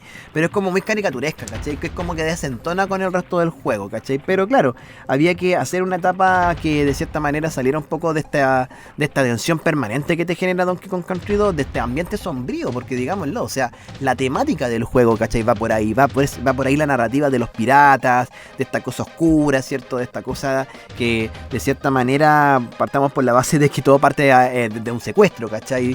Y de un secuestro donde te enfrentas a piratas, te enfrentas a fantasmas, ¿cachai? Y hay todo un mundo donde de cierta manera no todo es tan brillante, ¿cachai? Más allá de las etapas de lava, por ejemplo, que convengamos que la lava en los videojuegos tipo Nintendo, ¿cachai? Es una de las representaciones de la maldad, ¿cachai? Bowser viene de la lava, ¿cachai? Y esta etapa de la lava también tiene como esta maldad, ¿cierto? Entre medio. O por ejemplo, esta misma torre que yo les digo que tiene que ver con que para poder llegar a la meta final, ¿cierto? Tú tienes que llegar a la cúspide, ¿cierto? Cual Shrek, rescatando a la princesa Fiona. Pero... cómo no también mencionar las rolitas que más me gustan del Donkey Kong 3. Donkey Kong 3, ¿cierto? Bueno, aquí son menos seleccionadas, ¿cierto? Ya les comenté de Mil Fever al principio de este bloque, pero también, ¿cierto? Tenemos una canción que yo la asocio con las etapas de cascadas, pero que incorrectamente la asocio con las etapas de cascadas, porque de cierta manera son como etapas de campo. Hay una etapa de Donkey Kong 3, ¿cierto? Que los monos tienen que ir esquivando un relámpago que cae cada cierto rato. y que te electrocuta a los monos y los mata, pues, como el hoyo la weá. Pero yo me acuerdo que pensaba mucho en esta melodía cuando hacía Ruta Naranja, cuando hacía las Rutas Naranjas, los capítulos que son en exteriores tipo trekking, ¿cachai? Sobre todo en la Ruta Naranja 1, ya, y creo que la habré ocupado en alguna Ruta Naranja, no sé si ocupé en el capítulo de Mendoza, cuando veníamos del Paso de Libertad. Sé que lo ocupé en alguno, pero no me acuerdo muy bien. Tenemos también Nuts and Balls, ¿cierto? Nuts, que significa la palabra así como frutos secos. Claro, me habla de estas pelotas, ¿cachai? Que tiran estos búhos que van sosteniendo nada menos que una bazooka, weón. Que una bazooka en un mundo que está muy industrializado, ¿cachai? Hay mucha narrativa de la contaminación y todo, igual que en el Donkey Kong 1. Dentro de todo este mundo de Donkey Kong 3, que es como súper lana, ¿cachai? Es como muy light, muy exterior, ¿cachai? Muy de ¿cómo se llama? Muy de naturaleza. Ya, y sobre todo con la historia paralela de este pájaro gigante, ¿cachai? Que le arrebataron los pájaros banana, ¿cachai? Es muy de exterior, ¿cachai? Entonces, que haya un mundo donde de cierta forma se quiebre este esquema del mundo exterior, donde está súper hiper industrializado, donde hay armas, ¿cachai? Donde hay una cosa como media negativa, y de cierta forma que te recuerden que el videojuego es una representación de un conflicto, ¿cachai? De un drama. La canción que acá de cierta manera representa el funcionamiento de máquinas, ¿cachai? Y de movimiento, y de cierta forma una alarma, ¿cachai? Que también te va avisando de que hay alguien que te está vigilando, que te puede tirar una pelota de fuego, ¿cachai? Y que se puede pitar a los monos, no es menor. Y de hecho dentro de esta misma línea también está la canción Pocky Pipes, ¿cachai? Que oye, no, los profesores de inglés por favor no me vayan a retar por la pronunciación, weón, porque me sale como las pelotas. Pero Pocky Pipes, ya, pongamos Pocky Pipes, que son estas etapas de tubos, ¿cachai? Etapas que van como dentro de una cañería gigante y que se ocupan estos gases que ocupa el Donkey Kong 2, el jefe final, ¿cachai? Donde tienes una etapa que va dentro de como de una suerte de trineo, pero también en el último mundo son etapas donde estos tubos están como con uno en particular donde tú tienes que pasar toda la etapa al revés, ¿cachai? Ocupando la izquierda como la derecha, viceversa, arriba y abajo lo mismo, ¿cachai? Una etapa que es un pedo pasarla, weón, pero y que más encima está asociada con la utilización del loro, pues, ¿cachai? Y pasar entre medio de abejas, bueno, que ahí las abejas son como mecánicas, ¿cachai? Y tiene esta cosa como pajera, ¿cachai? La canción en sí misma es pajera, a mí me daba mucha paja escuchar esta canción, porque más encima, otra de esas etapas también el gas que tiene la cañería, ¿cachai? Utiliza también este condicionamiento de los monos, ¿cachai? Que los vuelve más lentos, ¿cachai? Entonces, yo apretaba para saltar y el mono saltaba pajeramente, ¿cachai? Y la canción qué paja, weón. De verdad era como muy... Pero ya encuentro esa cuestión una cosa positiva, ¿cachai? Porque de cierta forma la canción logra su propósito. Y tenemos, dos más que son precisamente de las etapas cordilleranas, que están principalmente en el mundo que viene después de, digamos que el quinto mundo, ¿ya? Donde se llama Rockface Rumble, que ahí yo lo encontraba que tenía mucha vibra de la tierra en que vivimos, una cosa así, del programa que se daba en esta cosa de TVN, ¿cierto? De cordillera, ¿cachai? Muy exterior, muy trekking, muy camping, muy lippy, entre otras cosas, y tiene toda esa vibra. Pero también dentro de estos escenarios está la última etapa antes de volver a pitearse a Rollenstein, que es como el Frankenstein que tiene, como se llama, como villano principal Donkey Kong 3, que es la canción Rocket Run, que es esta etapa donde los monos se meten a como un cohete, ¿cachai? Y que de cierta manera ellos van bajando, ¿cierto? Por gravedad hasta el fondo como de un abismo, de una cordillera también. y que al final de la misma encuentran como un tarro de gasolina y salen hechos un pedo barriga, ¿cachai? Y tienes que ser precisamente preciso, ¿ya? Para poder llegar hasta arriba sin que se te acabe la carga, ¿cachai? Entonces es como una carrera y de cierta forma la canción va aumentando su intensidad, su pulsión, ¿cachai? De apurarte, ¿cachai? De ser preciso, de no equivocarte para poder llegar a la última etapa, porque finalmente tú llegas arriba, ¿cierto? A la meta, y está este mono que tiene la moneda de K, que es la que te están cobrando para poder pasar y poder poner en funcionamiento el mecanismo de Crematoda, ¿cachai? Que es este mundo secreto que está en Donkey Kong 3, ¿cachai? Que es al que puedes acceder con las monedas de bonus, ¿cachai? Que en este caso son monedas con la letra B, pero que en el último caso, ¿cachai? En la última etapa el tipo te pide nada menos que 75 monedas de K para poder desbloquear la última etapa, ¿cachai? Y eso le da el sentido a que tú recolectes todas las monedas de K y que de cierta forma te haga pasar a la nave llamada Nautilus, ¿cierto? Nautilus con K al principio. Para poder enfrentarte nuevamente a Baron Karollenstein, ¿cierto? Y pillártelo definitivamente. Pero, ¿cómo no cerrar, ¿cierto? Con una de las favoritas que tenemos acá en Con el Chico al Aire y también en la Radio Marambia en la historia, que es la canción de Brothers Beer. Esta canción tipo jazz, ¿cierto? Que da el inicio a los capítulos de Con el Chico al Aire, ¿cierto? Las tiendas de oso, las casitas de oso, donde cada oso, ¿cierto? Tiene su función dentro del juego, desbloquear ítems que te permiten principalmente ayudarte con la misión de los pajaritos, ¿cierto? De banana, para poder conseguir el 104% del juego, si no me equivoco. Así que qué buen recorrido, porque son melodías que uno termina por amar mucho, dado los lindos recuerdos que te entregan, ¿cierto? Que siempre te van a estar acompañando y que finalmente, ¿cierto? Se convierten en un buen relato ya ni siquiera podríamos decirte de la niñez, porque finalmente se vuelven trascendentales en toda la vida, y no en vano, ¿cierto? Si tú buscas en YouTube, ¿cierto? Y en otras plataformas también te vas a encontrar con muchos arreglos que le hacen a estas canciones, muchas reversiones y el no menor hecho que también hasta las orquestas sinfónicas, ¿cierto? La están reproduciendo, y que, oye, el año pasado yo por lo menos con la Maite fuimos a una orquesta sinfónica en el Teatro Municipal de Santiago a un concierto de videojuegos, y estaba repleto. Así que no es menor lo que estamos contando ahora. Así que gracias por escuchar esta parte, gracias por compartir conmigo. Si te gustan las canciones de Donkey Kong o podríamos analizar otras más, cuéntame.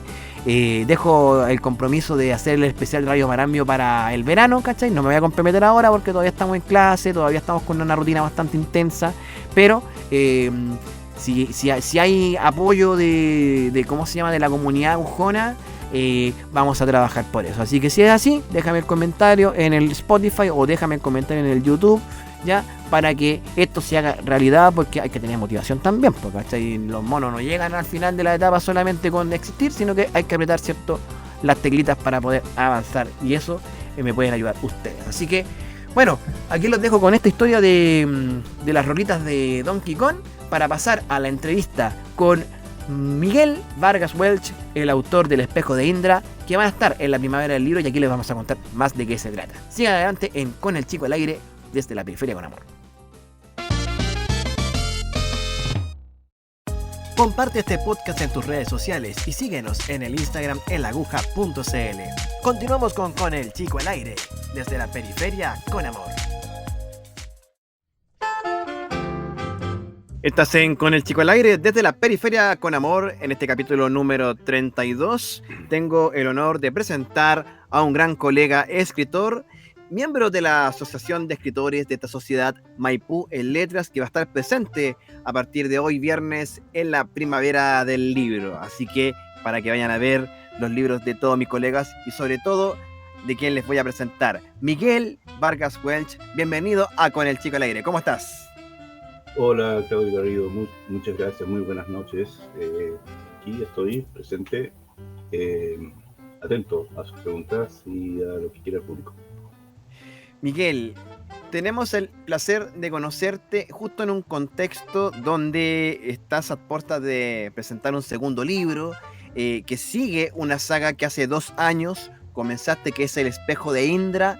Cuéntame, ¿qué se viene ahora con esta nueva producción?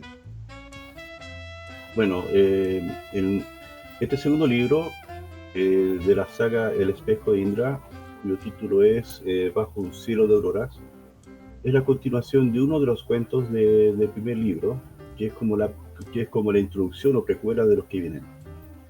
Este segundo libro trata sobre la continuidad de la historia de un viaje a Marte, de una tripulación que pertenece a la misión Mars One, una misión que del año 2012 se inició y un grupo de astronautas estuvo entrenándose mediante un sistema de descarte, porque esto fue una convocatoria que se inició desde 2012 por parte de una empresa holandesa.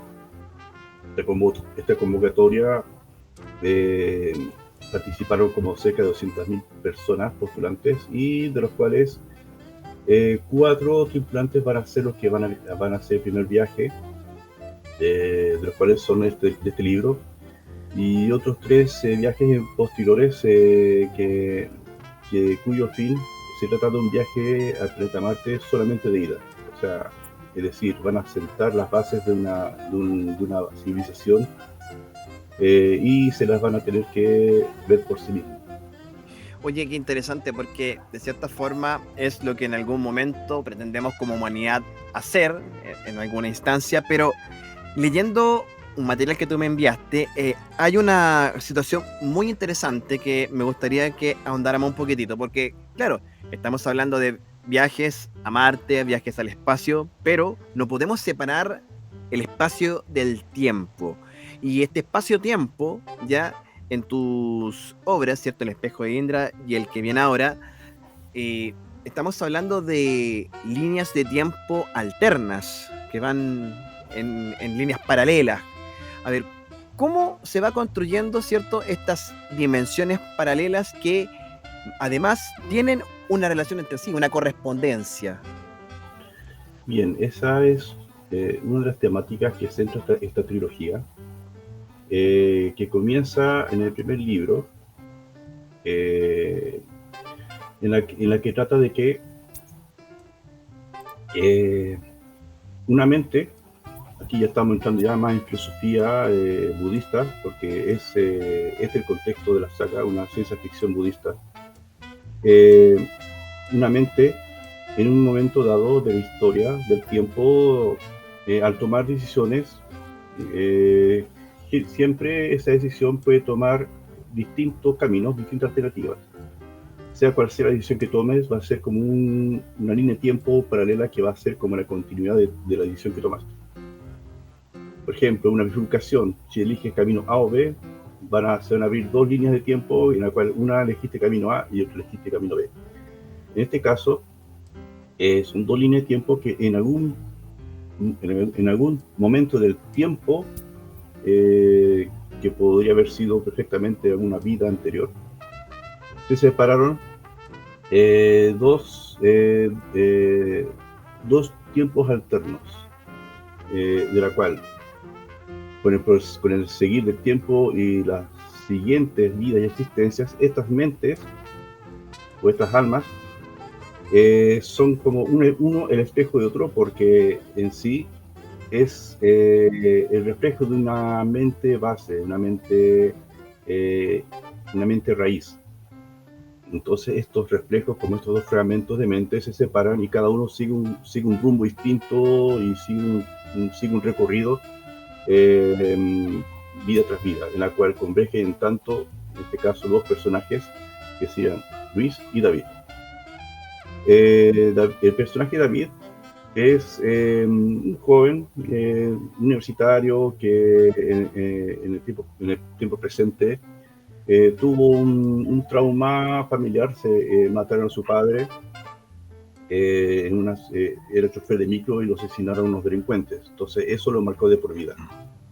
Entonces la línea de tiempo de David lo que pretende es hacer justicia, buscar a los responsables y hacer justicia por sus propias manos.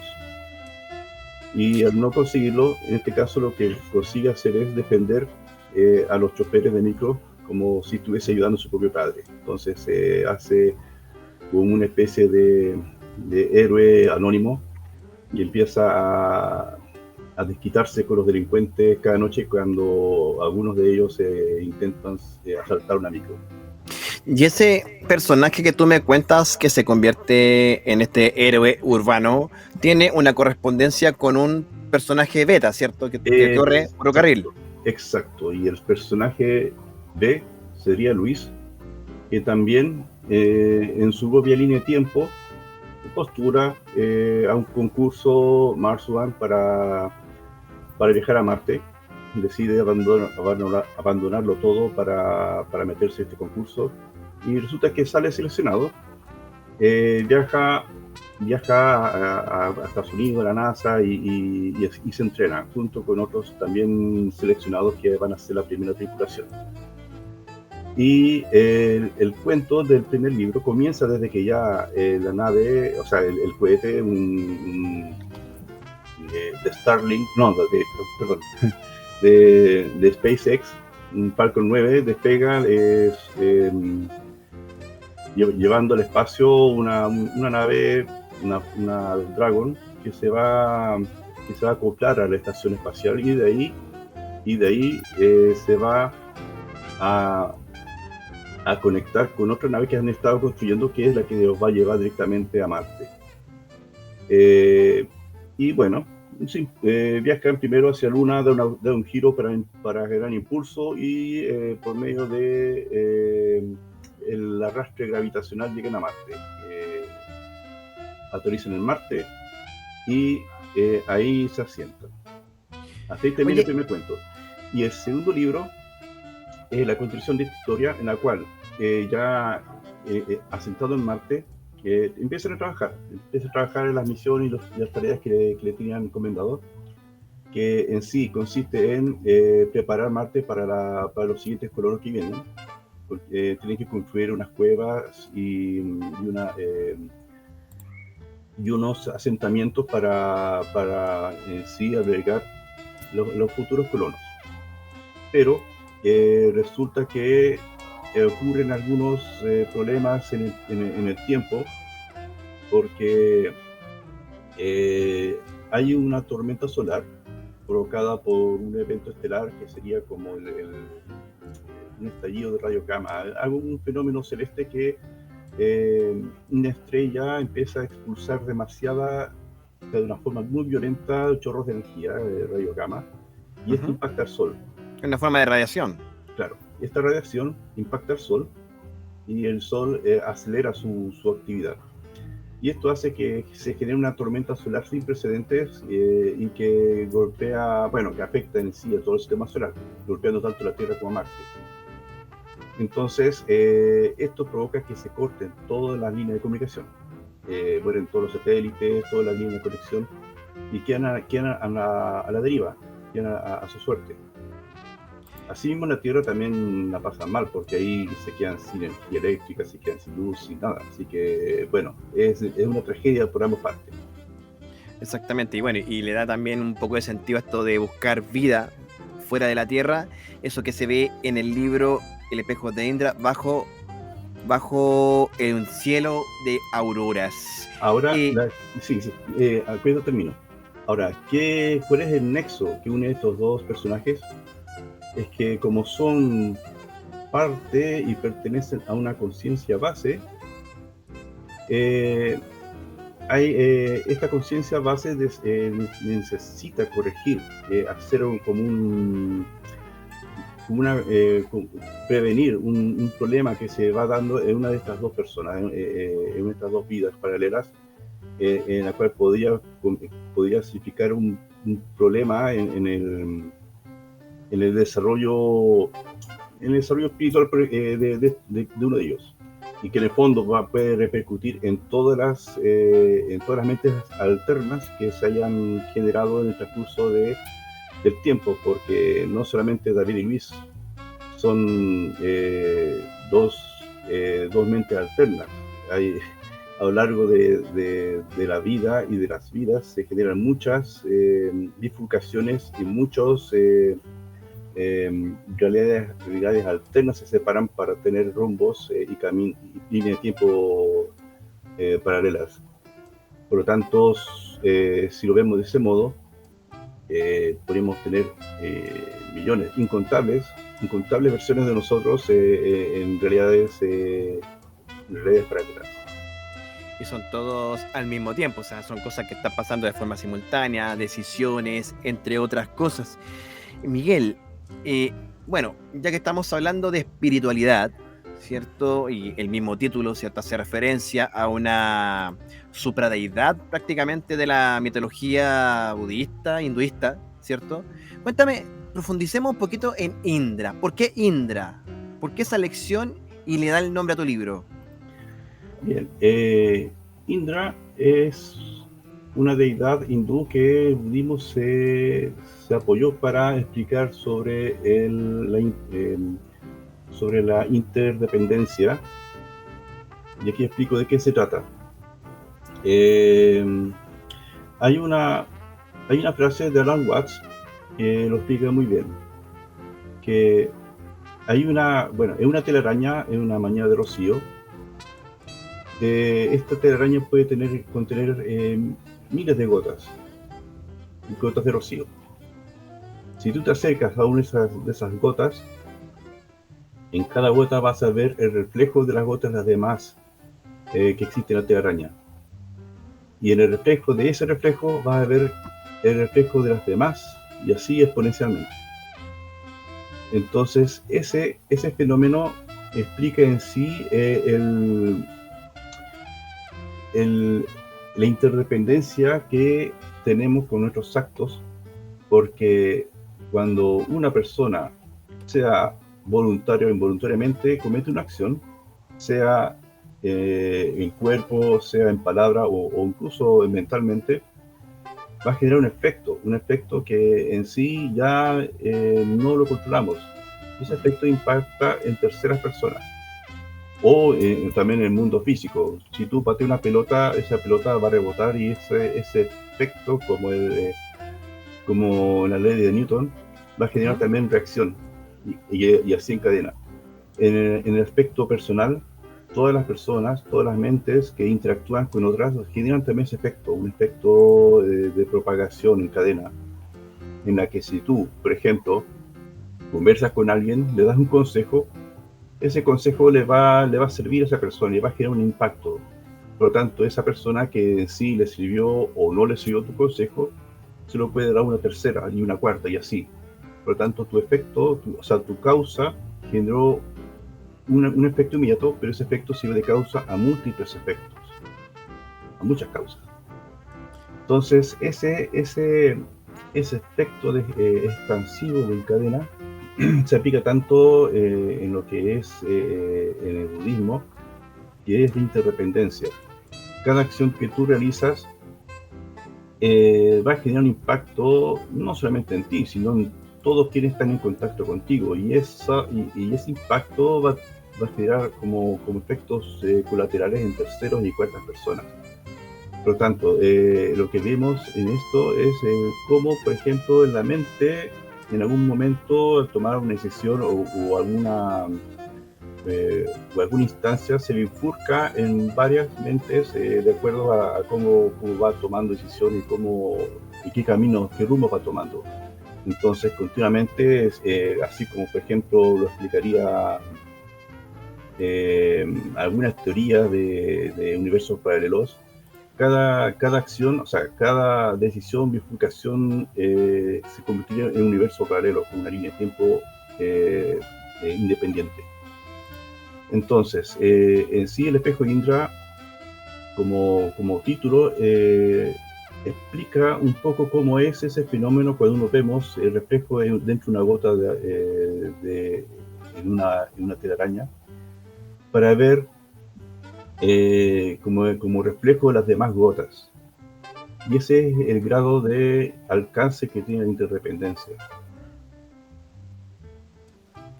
Ahora, en las palabras al autor, ¿cierto? Que me enviaste como parte de tus fragmentos, ¿cierto?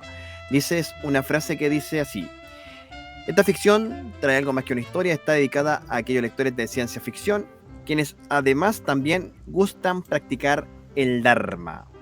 Entonces, ¿cómo vamos a esa práctica del Dharma? ¿Cuál es el mensaje implícito que hay en tu narrativa para poder llegar a este estadio, ¿cierto?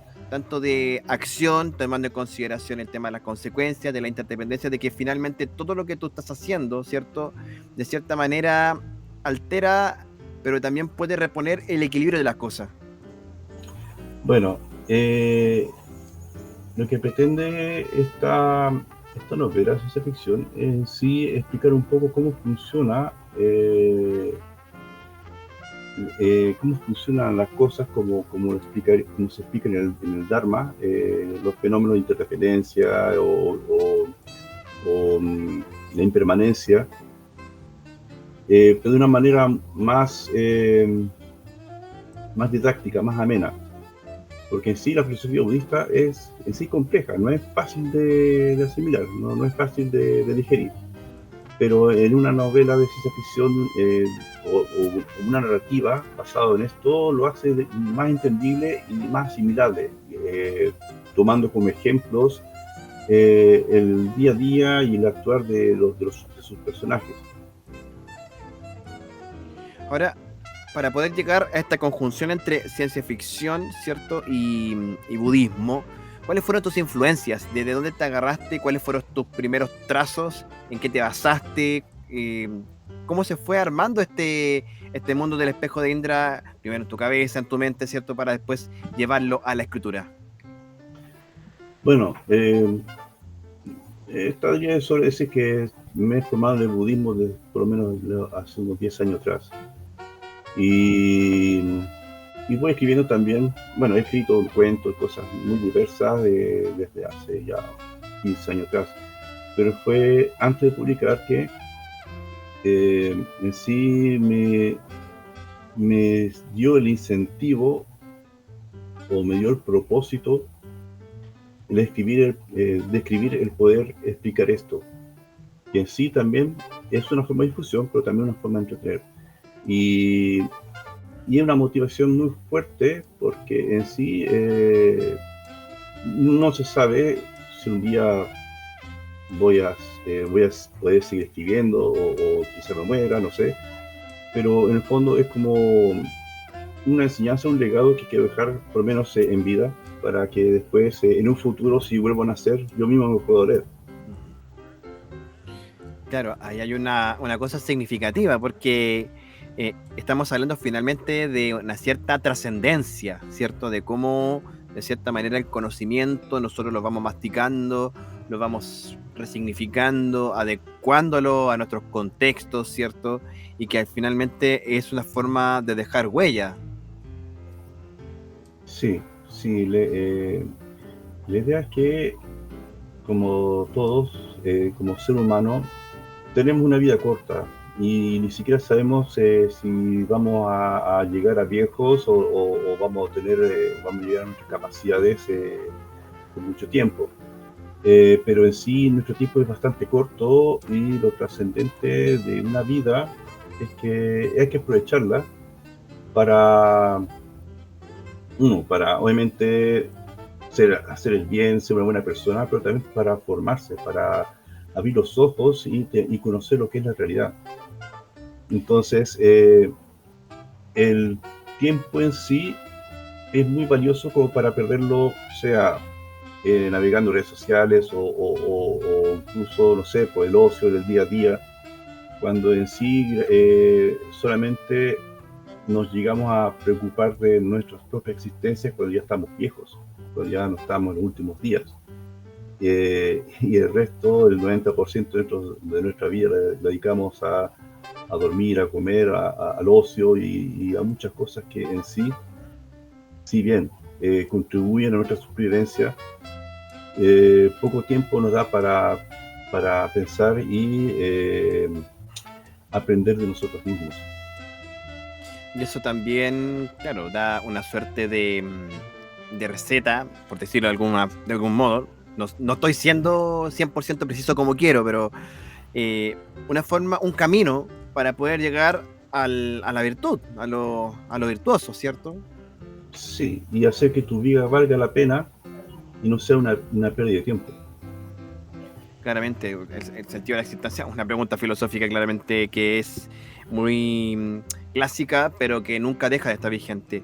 Miguel, tus libros han estado anteriormente en ferias, dado que tú has publicado con Siete, ¿cierto? Sí, Pero ahora va a ser la primera vez que también vas a estar junto a Maipú en Letras en una de las más importantes ferias de nuestro país, que es la Primavera del Libro. Tú eres miembro fundador de Maipú en Letras. ¿Y qué es lo que representa para ti ser parte de esta agrupación? mira, bueno, la primera vez que formo parte de un grupo, de una sociedad, y lo encuentro como una experiencia muy rica y muy valiosa, porque en sí lo importante, aparte también de apoyar las bases de esta sociedad y de poder ampliarla, es también compartir y generar vínculos, redes entre los mismos escritores, de manera que nos vayamos formando como una especie de equipo, de red y de conectividad mutua entre muchos. Entonces, esta oportunidad de pertenecer a un equipo, a un grupo, también te permite pertenecer a una identidad de ser escritor. Y eso también nos deja esa ganancia de que podamos apoyarnos y o sea, aparte, ayudarnos también a aprender unos de otros. Y enriquece eso a todos. Y eso, bueno, ¿cómo ha sido tu experiencia? Porque, mira, claro, tú eres miembro fundador y todo, pero hemos contado acá Con el Chico al Aire que la Organización de Escritores de Maipú, ¿cierto? O sea, un grupo de escritores que recurrentemente trabajan juntos en las ferias que hace la Municipalidad de Maipú. Tú ya llevas harto tiempo participando. ¿Qué es lo que más rescatas de compartir esos espacios? En sí, lo que más se rescata, uno, es la experiencia de poder aprender más de este mundo del arte. Y lo otro también, llegar a otros alcances también, al llegar más lejos y poder también darse a conocer como autor, como escritor. Porque en sí estas redes, a medida que pasa el tiempo, se agrandan, se amplían. Entonces, con eso también nos permite, bueno, a todos los escritores, puede llegar a más partes. Y estas ferias sirven para ello, como una instancia para que tanto público que nos conoce, también nos conocer entre los otros escritores.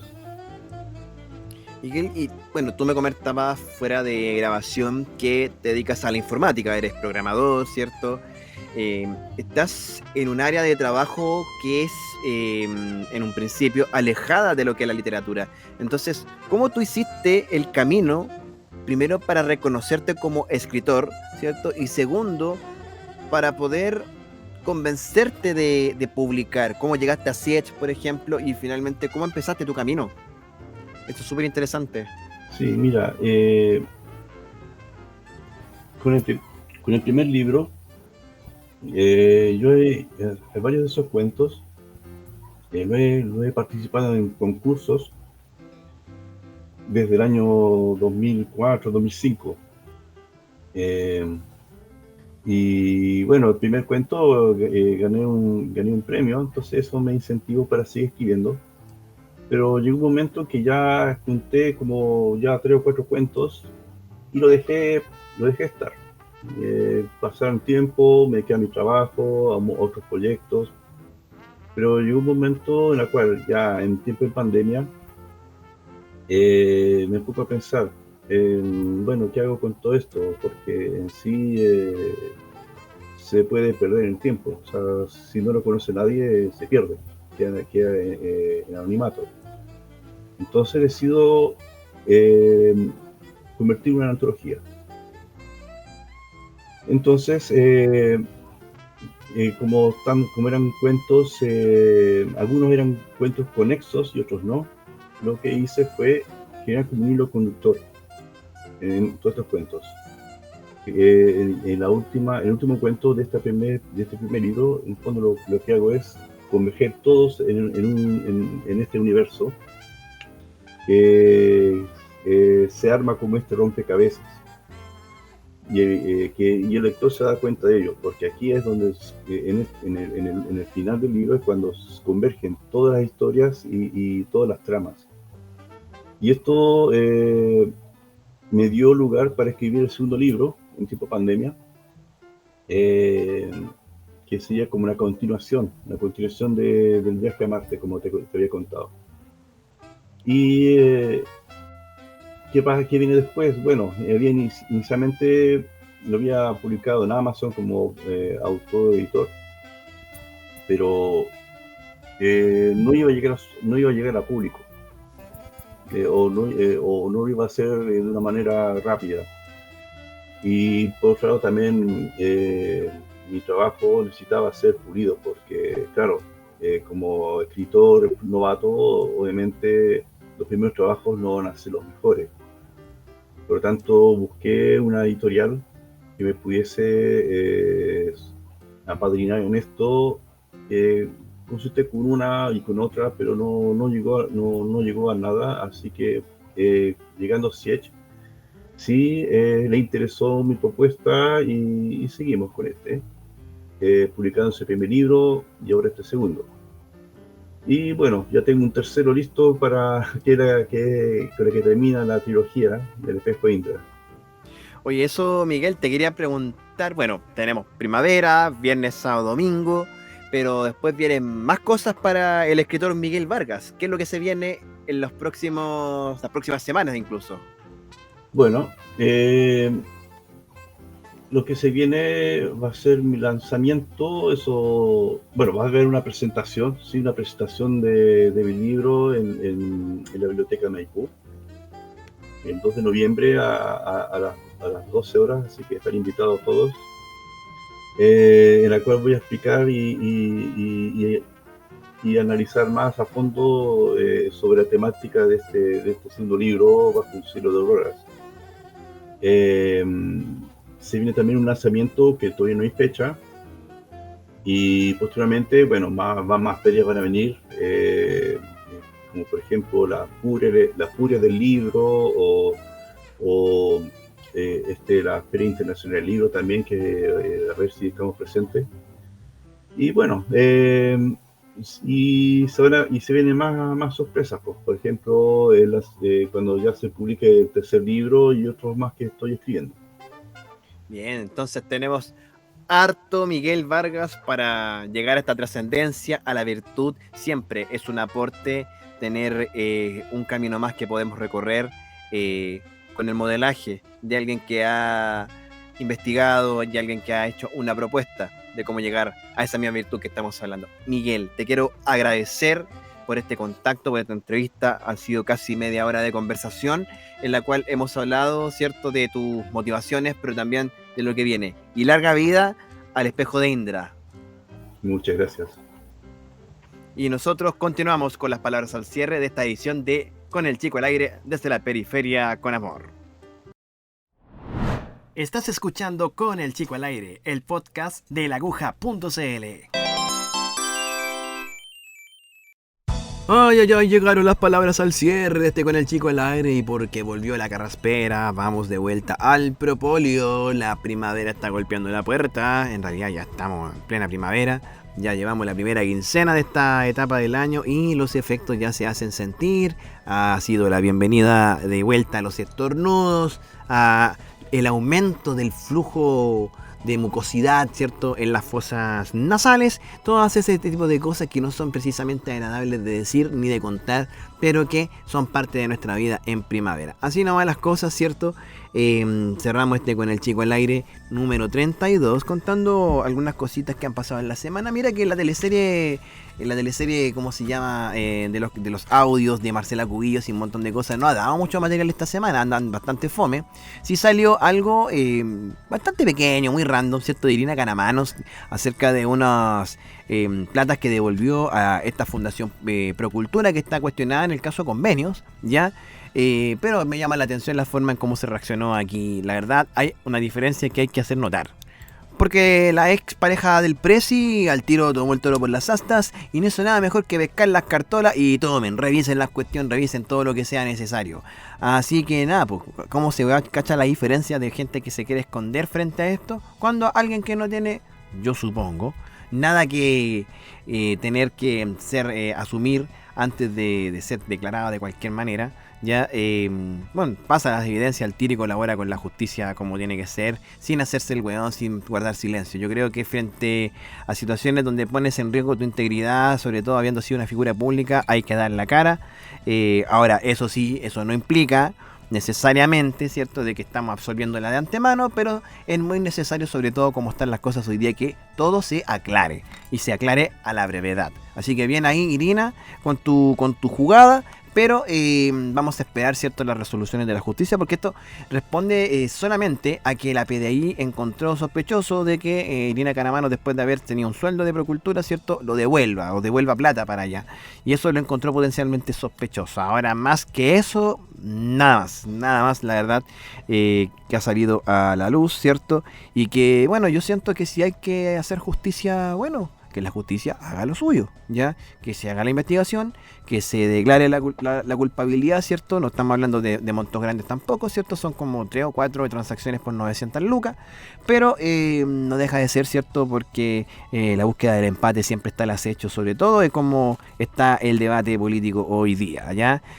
Así también en este contexto electoral, pues ya hay varias campañas ahí que han sido varios funaditos que han salido del Partido Republicano estos últimos días, entre otras cosas. Terminó también hace un par de días el famoso Cyber Day, ¿cierto? Ya no es Monday, ¿cierto? Los Cyber Days, donde el comercio de cierta manera pone sus ofertas, entre comillas, ¿cierto?, en sus páginas. Y aquí podemos ver una vez más cómo Chile se cae a pedazos, ¿cierto?, cómo nuestra economía está destruida totalmente, ¿cierto? Estamos peor que Argentina, damas y caballeros, con lo que ha hecho el comunismo en este país, ¿cierto? Porque 667 millones de dólares en total en ventas tuvo este cyber que se realizó en esta semana. Miren nada más que destruida está la economía, cuánto es la baja del consumo que tenemos en nuestro país, ¿cierto? Las tarjetas de crédito ahí haciendo lo suyo, no sé. Mira, de que hay plata, de que hay consumo, de que hay, ganancias, hay ganancias. Dejémonos hacernos los hueones de alguna vez por todas, ¿ya? Porque si no, de verdad, esta situación que ocurrió con el cyber en esta semana no hubiese sido posible. Es una cifra histórica desde cuando se empezó a hacer este tipo de eventos que cada vez concita más la atención de más marcas, participa más gente, y la verdad de las cosas es que el consumo en este país está en un nivel altísimo, pese a todos los discursos catastrofistas que han habido y todo el chanterío que significa el gremio de los economistas de este país, que de verdad que yo siento que estas escuelas de economía en el país son semilleros de chantas de hueones que son puros, agoreros, chamullentos que saben matemática. Nada más que eso, señores y señores. ¿Usted se compró algo en el cyber? Cuénteme qué se compró. Yo, la verdad es que no vi mucho. Habían algunas ofertas piolas. Estaba buscando cartas Pokémon principalmente. No andaba con la intención de comprarme algo grande. Pero ahí encontré una cosita chiquitita que ahí me va a llegar en los próximos días. Espero que no haya problema, porque está habiendo problemas con el asunto de que algunas marcas ahí funaron a Opaline, ¿cierto? Y otra más que estaba cobrando por los envíos. O sea, estaba cobrando envíos, pero eran productos para retiro en tienda, así de Barzas. Parece que Ripley también fue ahí denunciado. Así que bueno, así con el cyber. Fueron 447 millones, nada mal, buen desempeño. Y así nomás terminamos con el Chico al Aire, haciendo la mención de que hoy día es el Día de la Música Chilena. Y como tal, ¿cierto? Me voy a dar un lujo, guruguru, para terminar con esta parte sinfónica de lo que es Los Prisioneros de Liberan Talento. Que la verdad que las orquestas juveniles de ese tiempo hicieron una pega grosa, que siempre la voy a reivindicar en todos los espacios que sean posibles. Así que cerramos con este extracto del popurrí de las canciones de los prisioneros en el año 2003 en el Estadio Nacional, donde también los vamos a estar esperando con los chiquillos de Maipú en Letras en el Parque Estadio Nacional en la primavera del libro, puesto 36. Todos mis libritos están ahí, así que nos vamos a encontrar. Yo creo que voy a andar este sábado en la tarde y el domingo en la mañanita en la primavera del libro. Así que si quiere un librito mío, vaya, cómpelo, yo se lo firmo y nos vamos con la fotito ahí para las redes. Y si no, bueno, encontrémonos en las redes sociales, en @elaguja.cl para Instagram y TikTok, y también @escritorcaludiors en Instagram, chiquillos. Eso ha sido con el Chico al Aire, desde la periferia con amor una vez más. Nos vemos, hasta la próxima. Esto fue Con el Chico al Aire, el podcast, una presentación de elaguja.cl. Síguenos en la cuenta de Instagram elaguja.cl. Comparte y comenta con tus amigos.